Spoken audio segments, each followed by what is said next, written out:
নির্যাতিত ফিলিস্তিন, ইসরায়েল অত্যাচার নির্যাতন করছে, লক্ষ লক্ষ মা বোনকে হত্যা করছে, ৬০,০০০ শিশু হত্যা করছে, বোম মেরে নির্যাতন করছে। ২০২৫ সাল এই পর্যন্ত প্রায় ২ থেকে ৩ লক্ষ মানুষকে আহত, নিহত, পঙ্গুত্ব, ধ্বংসাত্মক, ব্রেন অ্যাটাক, বিভিন্ন রোগ ব্যাধিতে জর্জরিত ফিলিস্তিন, গাজা উপত্যকা।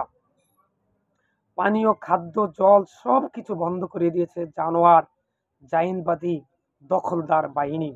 আল্লাহ তুমি গজব নাজিল করো নেতানিয়াহু, জো বাইডেন, ডোনাল্ড ট্রাম্পের উপর আল্লাহ, এবং মুসলমান শাসক যারা তাদেরকে সহযোগিতা করছে, তুমি তাদেরকে হেদায়েত করো। আর অমুসলিম যারা নেতানিয়াহু এবং জো বাইডেন, ডোনাল্ড ট্রাম্প, এবং কিয়ামত পর্যন্ত যতদিন পর্যন্ত তাদেরকে সহযোগিতা করবে, এদেরকে তুমি ধ্বংস করে দাও আল্লাহ। আর মসজিদের ইমাম সাহেবের উদ্দেশ্যে একটি কথা বলবো।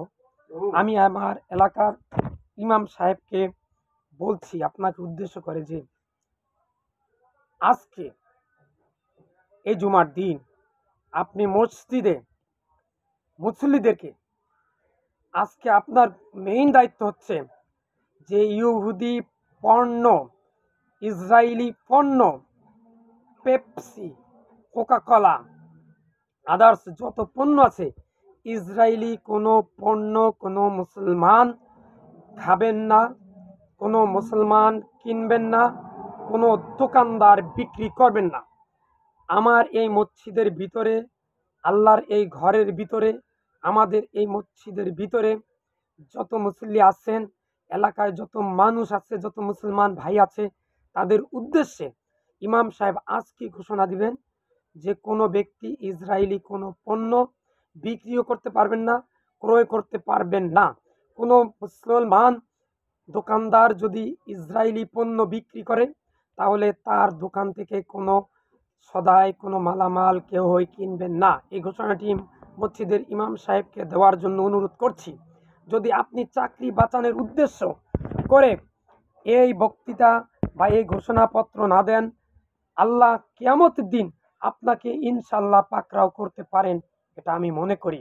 এটা আপনার দায়িত্ব, আপনি এলাকার নেতা, আপনি এলাকার অভিভাবক, আপনার উচিত প্রত্যেকটা মুসলমানকে, ইয়াহুদি, এই যে ইয়াহুদি যারা রাসূল সাল্লাল্লাহু আলাইহি ওয়াসাল্লাম মুসলমানকে খুব ক্ষতি করছে, কষ্ট দিছে, সেই ইয়াহুদিবাদী দখলদার ইসরায়েল জানোয়াররা মুসলমান ফিলিস্তিনের ছোট ছোট বাচ্চাদেরকে হত্যা করছে, নির্যাতন করছে। আপনি মসজিদে বসে এটুকু বলতে যদি না পারেন যে ইয়াহুদি পণ্য বর্জন করতে হবে, Pepsi, Coca Cola, Fanta, seven up যতগুলো আছে এগুলো খাবেন না, বিক্রি করবেন না, দোকানও রাখতে পারবেন না, আজকে সব ফালাই দিতে হবে। অথবা ইয়াহুদি পণ্য, ইসরায়েলি পণ্য যারা প্রোডাক্ট বিক্রিতে আসে, তাদেরকে বলতে হবে যে আপনার থেকে কোনো মাল আমরা কিনবো না, এবং তাকে সসম্মানে ওই বাজার ত্যাগ করার ব্যবস্থা করতে হবে। আজকে আপনার এলাকার মসজিদের ইমাম সাহেবকে বলেন, হুজুর এখনই চলে যান, হুজুর আজকে মসজিদের খুতবায় আপনি ইসরায়েলি পণ্য বয়কটের ব্যাপারে আলোচনা করবেন। কেউ যেন না খায়, কোনো দোকানে যেন না রাখে, এবং কোনো দোকানদার যেন বিক্রিও না করে। কোনো দোকানদার যদি এরপরে বেচে, তাহলে তার দোকান থেকে কোনো মাল কিনা হবে না, কেউই কিনবেন না, তাকে পূর্ণাঙ্গ রূপে বয়কট করা হবে। আজ কি বলুন, এখনই বলুন, আজই বলুন। ইসরায়েলি পণ্যের পাশাপাশি যারা ইসরায়েলকে সহায়তা করে, তাদেরকে সাপোর্ট করে, ওই সব কোম্পানির পণ্য আমরা বয়কট করব, বর্জন করব। তার ভিতরে কয়েকটা আছে ইউনিলিভার পণ্য।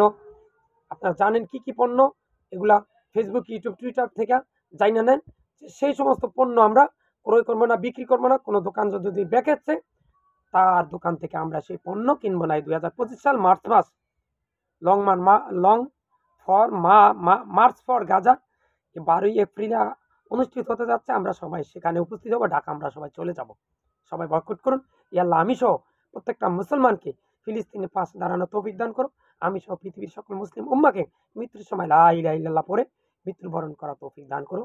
আমিন। আসসালামু আলাইকুম। আজকে সিদ্ধান্ত নেন এবং সবাই মসজিদ, যার যার মসজিদ ইমাম সাহেব কাছে এখনই চলে যান, এখনই চলে যান, এখনই দ্রুত বেগে চলে যান। আপনার হাতের কাজটা ফেলে রেখে আগে হুজুরের কাছে যান, যে হুজুর যেইভাবেই হোক আজকে আপনি মসজিদে এই কথা বলতেই বা বাধ্যতামূলক। আপনাকে বলার জন্য অনুরোধ করছি আমার মুসলমান ভাইদেরকে, ছোট ছোট বাচ্চাদেরকে বোমা মেরে লাশ উপরের দিকে উঠছে, শত শত লাশ এদিক হতে বিক্ষিপ্তভাবে ছড়িয়ে পড়ছে। আপনি বসে বসে সুবহানাল্লাহ আলহামদুলিল্লাহ ওয়াজি সারা জীবন করছেন, আপনি কেন ফিলিস্তিন নিয়ে কথা বলছেন না? কেন ইসরায়েলি পণ্য বয়কট আমরা করবো না? কেন আমরা ফিলিস্তিনের পাশে দাঁড়াবো না, সাহায্য সহযোগিতা করবো না? কেন আমরা ফিলিস্তিন চলে যাব না এবং যুদ্ধের জন্য প্রস্তুত হব না? ফিলিস্তিনের পাশাপাশি হামাসের সাথে একত্রবদ্ধ হয়ে আমরা ইসরায়েলের বিরুদ্ধে যুদ্ধ করতে চাই। ইয়া আল্লাহ, আপনি 50টা মুসলমান দেশকে ফিলিস্তিনের পাশে দাঁড়ানোর তৌফিক দান করুন। 50টা 200 কোটি 300 কোটি মুসলমানকে ফিলিস্তিনের পাশে দাঁড়ানোর তৌফিক দান করুন। সহযোগিতা করার দান, সাহায্য সহযোগিতা করার তৌফিক দান করুন। সবাইকে কাছে আসার দান করুন, কাছে আসার তৌফিক দান করুন। 50টা মুসলমান দেশে ওমরের মতো শাসক নিযুক্ত করে দেন।